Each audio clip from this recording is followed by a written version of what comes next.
আজকে তোমাদের এমন একটি মন্দির দর্শন করাবো যেখানে গেলে তোমরা বিভিন্ন রাজ্যের আলাদা আলাদা বিভিন্ন মন্দির দর্শন করতে পারবে একই জায়গায়।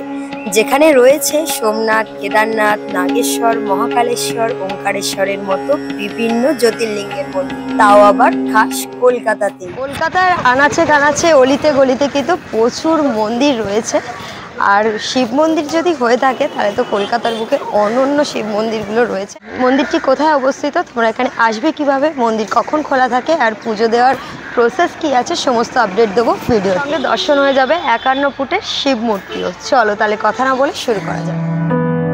প্রথমেই তোমাদেরকে জানিয়ে রাখি তোমরা এখানে আসবে কিভাবে। যদি ট্রেনে করে আসতে চাও তাহলে চক্ররেলের ট্রেন ধরে চলে আসতে হবে শোভাবাজার আইরিটোলা স্টেশনে। স্টেশন থেকে নেমে সোজা হেঁটে এলেই চোখে পড়বে আইরিটোলা ফেরিঘাট, আর এই ফেরিঘাট থেকে আমাদেরকে লঞ্চ ধরতে হবে। আর মেট্রো করে আসতে চাইলে তোমাদেরকে চলে আসতে হবে শোভাবাজার মেট্রো স্টেশনে। সেখান থেকে অটো ধরে তোমরা সরাসরি চলে আসতে পারো আইরিটোলা ফেরিঘাটের উদ্দেশ্যে। আইরিটোলা ফেরিঘাট থেকে আমরা কিন্তু যাব গঙ্গার ওপারে, মানে বাধাঘাটে।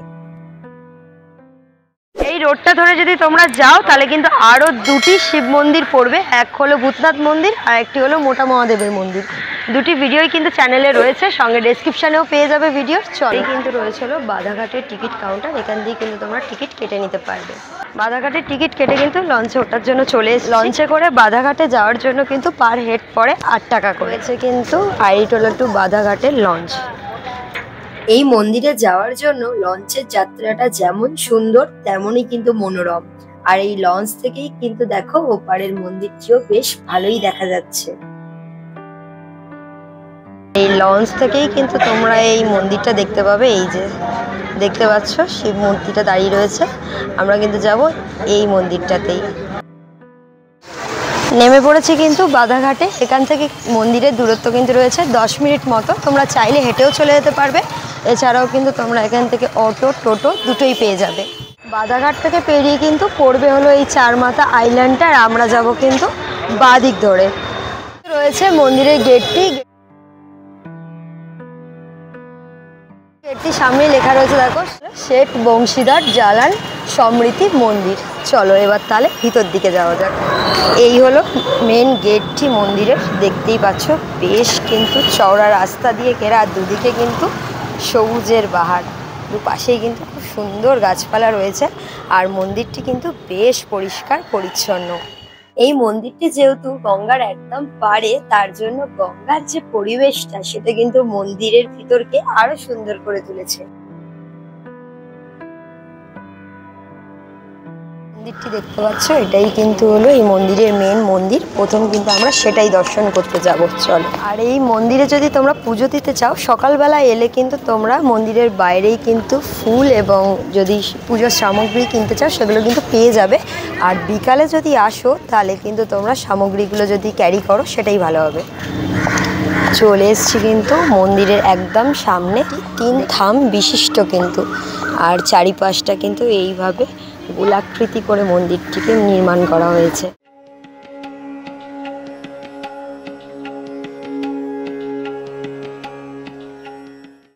আর এই হলো মন্দিরের শিবলিঙ্গটি, যেটি দেখতে কিন্তু ভীষণ সুন্দর। আর শিবলিঙ্গের উপরিভাগের পুরো অংশটাই কিন্তু রূপো দিয়ে মোড়া।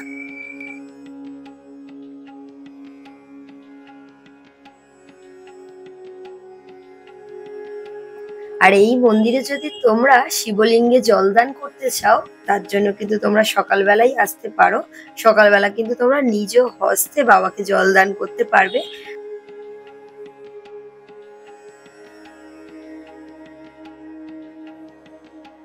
আর কেউ যদি জল নাও আনতে পারো তার জন্য কিন্তু এখানে এরকম ঘটি এবং জলের ব্যবস্থা রয়েছে, তোমরা কিন্তু সেখান থেকে নিয়েও জলদান করতে পারবে।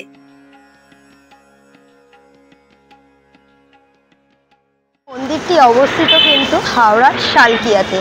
আর এই মন্দিরটি কিন্তু বঙ্গেশ্বর মহাদেব মন্দির নামেও পরিচিত। রয়েছে হলো নন্দী মহারাজ, আর ভিতরে রয়েছেন হলো মহাদেব।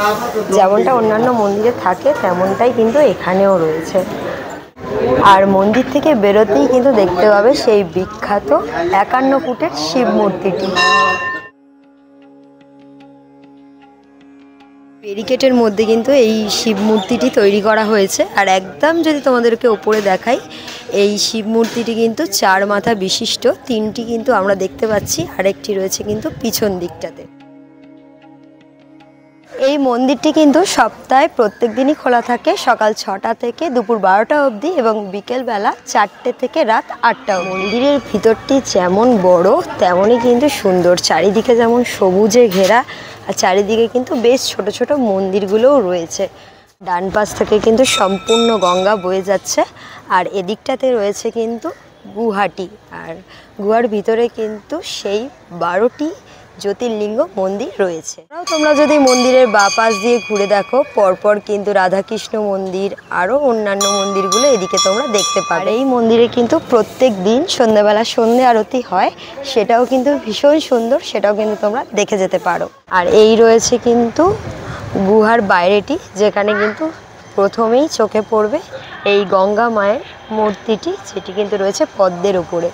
আর ওপরে যদি তোমাদেরকে দেখাই, রয়েছেন হলো শিব এবং পার্বতীও।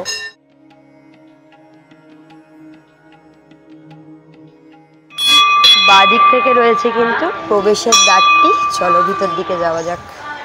জ্যোতির্লিঙ্গের শিবলিঙ্গগুলি একটু আলাদা হয়ে থাকে। জ্যোতির্লিঙ্গের কথার অর্থ হলো শিবের স্বয়ম্ভু অবতার, অর্থাৎ শিবের জ্যোতিরূপে প্রকট হওয়া।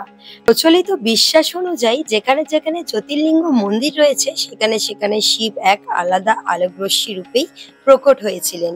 মনে করা হয় দেশের 12টি শহরে থাকা এই 12টি জ্যোতির্লিঙ্গের কারণেই পৃথিবীর ভিত্তি আজও বজায় রয়েছে। কলকাতার এই একটি মাত্র মন্দিরেই 12টি জ্যোতির্লিঙ্গ মন্দির দেখতে পাওয়া যায়। অরিজিনাল মন্দির এবং শিবলিঙ্গগুলি যেমন দেখতে অবিকল, তেমনটাই রাখা হয়েছে এই মন্দিরে। প্রথমেই রয়েছে কিন্তু গুজরাটের সোমনাথ মন্দির, আর ভিতরে রয়েছে কিন্তু সোমনাথ মন্দিরের আদলেই শিব মূর্তিটি। তার ঠিক পাশেই রয়েছে হলো মহাকালেশ্বর মন্দির, যেটি কিন্তু রয়েছে হলো মধ্যপ্রদেশে। আর ভিতরে রয়েছে কিন্তু শিব মূর্তিটি। তার ঠিক পাশেই কিন্তু রয়েছে মল্লিকার্জুন। পুরো মন্দিরটি কিন্তু সেই আদলেই তৈরি করা হয়েছে। দেখো, পুরো কিন্তু পঞ্চনাগের মধ্যিখানে রয়েছে শিবলিঙ্গটি। এর ঠিক পাশেই রয়েছে কিন্তু সবার প্রিয় কেদারনাথ মন্দির, যেটি কিন্তু রয়েছে উত্তরাখণ্ডে। ভিতরে কিন্তু রয়েছে সেই কেদারনাথের আদলে শিবখণ্ডটি। তার ঠিক পাশেই রয়েছে হলো মহারাষ্ট্রের ত্রম্বকেশ্বর মন্দির। আর এই মন্দিরটি কিন্তু মহারাষ্ট্রের নাসিক শহরে অবস্থিত। আর সামনে রয়েছে কিন্তু সেখানকারই জ্যোতির্লিঙ্গ। ঠিক পাশেই কিন্তু রয়েছে হলো বৈদ্যনাথ ধাম, যেটি কিন্তু রয়েছে ঝাড়খণ্ডে। ভিতরে রয়েছে কিন্তু সেই একই আদলের জ্যোতির্লিঙ্গটি। যারা যারা এসব মন্দিরগুলি ঘুরে দেখেছো, তারা তো মন্দিরগুলির নকশা কারুকাজ দেখে বুঝতেই পারছো। আর যাদের মন্দিরগুলি ভিন্ন রাজ্যে গিয়ে দর্শন করার সুযোগ হয়নি, তারা কিন্তু নিঃসন্দেহে চলে আসতে পারো এই মন্দিরটিতে। তার ঠিক পাশে দেখতে পাচ্ছি রয়েছে হলো রামেশ্বরমের সেই মন্দিরটি। মন্দিরের কারুকাজগুলো যদি দেখাই, সম্পূর্ণ কিন্তু রামেশ্বরমের অরিজিনাল মন্দিরের মতোই তৈরি করা হয়েছে। আর এটি কিন্তু রয়েছে তামিলনাড়ুতে। ভিতরে দেখতে পাচ্ছি কিন্তু সেই একই আদলের তৈরি জ্যোতির্লিঙ্গটি। তার ঠিক পাশেই রয়েছে কিন্তু নাগেশ্বরের এই মন্দিরটি। সম্পূর্ণ কিন্তু একই আদলে তৈরি করা হয়েছে। আর মন্দিরটি কিন্তু রয়েছে গুজরাটে। মন্দিরের ভিতরে রয়েছে সেই অরিজিনাল আদলে তৈরি জ্যোতির্লিঙ্গটি। মন্দিরের বাইরে কিন্তু এরকমভাবে বোর্ড করা রয়েছে, সম্বন্ধে লেখা রয়েছে কোথাকার মন্দির রয়েছে, এরকম কিন্তু পরপর তোমরা পাবে। তোমরা কিন্তু এখান থেকেও পড়ে নিতে পারো। এর পাশেই রয়েছে হলো ভীমাশঙ্করের এই মন্দিরটি, যেটি কিন্তু অবস্থিত মহারাষ্ট্রে। আর ভিতরে রয়েছে কিন্তু ভীমাশঙ্করের মন্দিরের আদলে তৈরি জ্যোতির্লিঙ্গটি।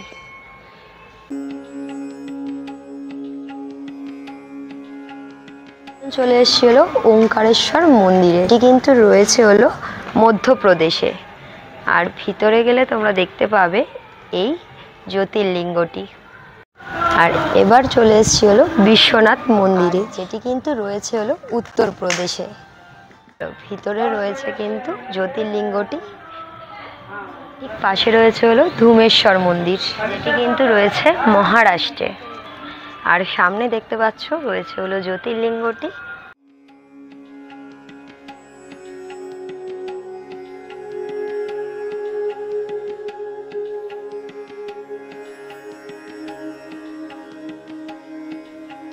আর এই মন্দিরগুলি সম্পূর্ণ অরিজিনাল মন্দিরের আদলেই তৈরি করা হয়েছে। কথা দিতে পারি এই মন্দিরগুলি দর্শন করলে মনের ভিতরে থাকা বিভিন্ন রাজ্যে গিয়ে মন্দির দর্শনের স্বাদ অবশ্যই মিটবে। খাস কলকাতায় বসে তোমরা ভারতের বিভিন্ন রাজ্যের মন্দির দর্শন করতে পারবে একই মন্দিরে।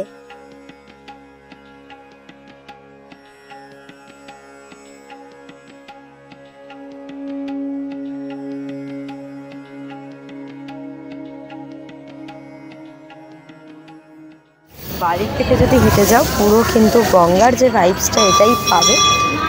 পুরো মন্দিরটি কিন্তু সম্পূর্ণ গঙ্গার পাড়েই অবস্থিত। তো মন্দিরটি কিন্তু বেশ প্রাচীন, একদিন সময় করে কিন্তু অবশ্যই ঘুরে যেতে পারো গঙ্গার ধারের এই মন্দিরটিতে।